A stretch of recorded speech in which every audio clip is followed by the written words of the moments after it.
Assalamualaikum warahmatullahi wabarakatuh. Perkenalkan, nama saya Haikal Muhammad Amri. Saya dari kelas Komunikasi Penyiaran Islam C semester 4. NIM 0101222116. Di sini saya akan memenuhi tugas mata kuliah hadis tematik yang dimana saya akan memaparkan materi yang berjudul komunikasi dan kepemimpinan di dalam Islam. Jadi komunikasi dan kepemimpinan dalam Islam itu memiliki peran penting dalam memimpin dan mengembangkan organisasinya.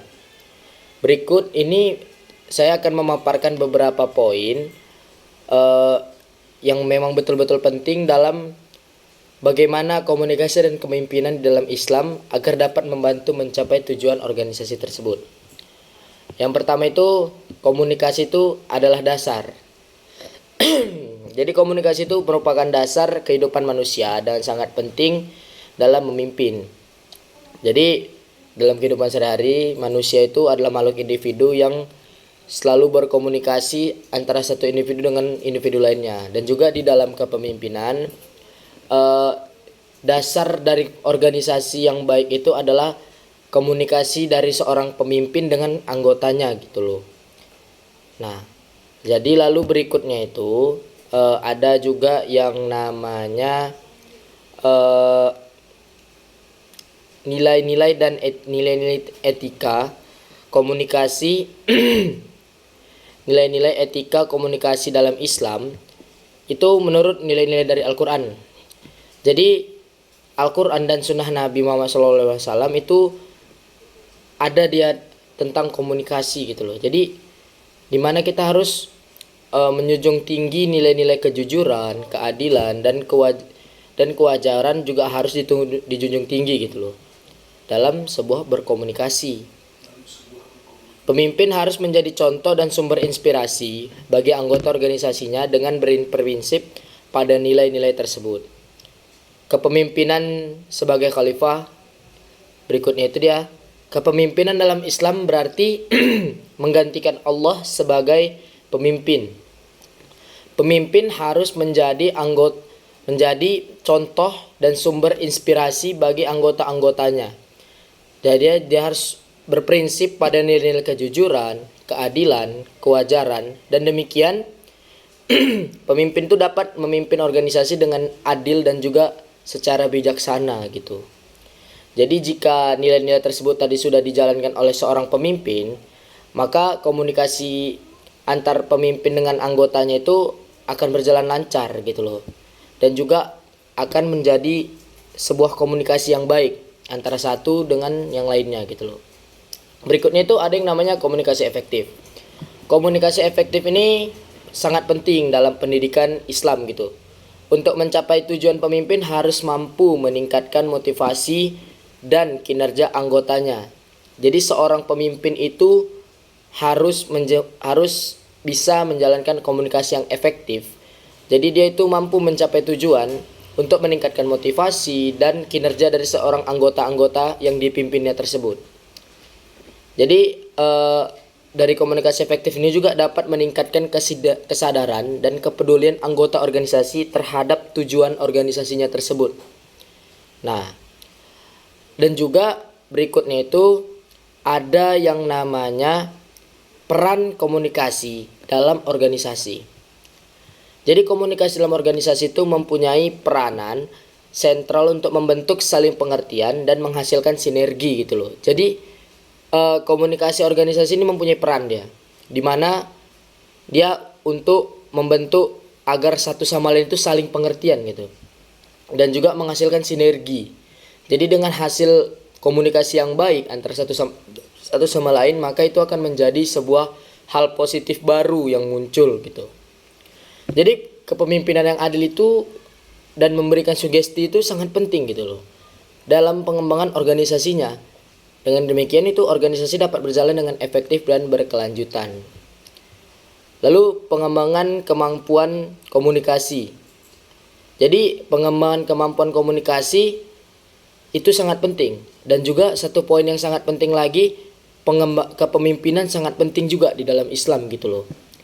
Jadi karena di dalam sebuah Al-Quran itu tertulis setiap orang adalah pemimpin dan setiap pemimpin akan dimintai pertanggungjawabannya.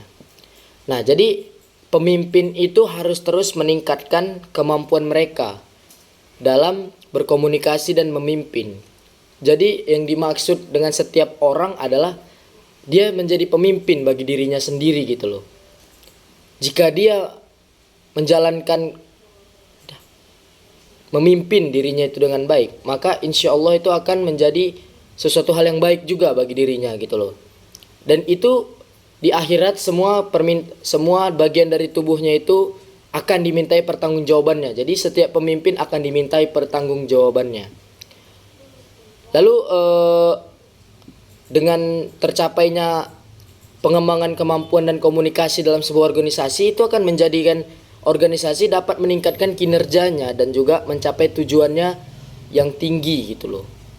Nah, jadi pengembangan kemampuan komunikasi ini harus ditingkatkan terus menerus gitu loh. Lalu berikutnya itu ada yang namanya penggunaan teknologi. Penggunaan teknologi dalam komunikasi itu memang benar-benar sangat penting di dalam sebuah agama, apalagi agama Islam gitu. Teknologi itu dapat membantu meningkatkan efisiensi dan efektivitas komunikasi.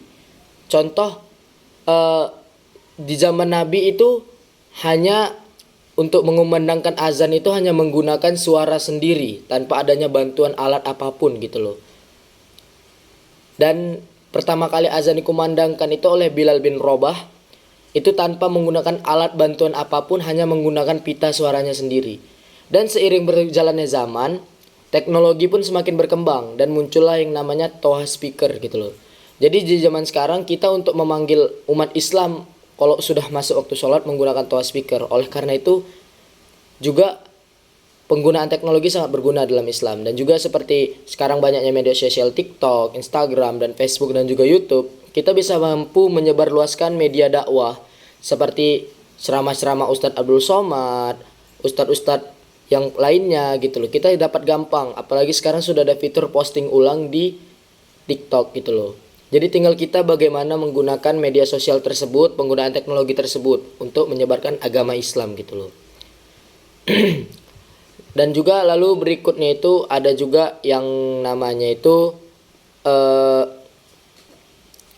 mungkin untuk poinnya yang saya bilang tadi itu dulu. Jadi dia dengan demikian itu komunikasi dalam kepemimpinan Islam sangat penting untuk mencapai tujuan dan mengembangkan organisasi yang efektif dan berkelanjutan. Oleh karena itu pemimpin harus memahami dan menerapkan nilai-nilai Islam dalam berkomunikasi dan memimpin untuk mencapai tujuan organisasi yang lebih tinggi lagi. Jadi jika pemimpin itu menerapkan poin-poin dari yang saya jelaskan tadi, maka tidak akan ada yang namanya konflik antar pemimpin dan anggota yang dipimpin gitu loh.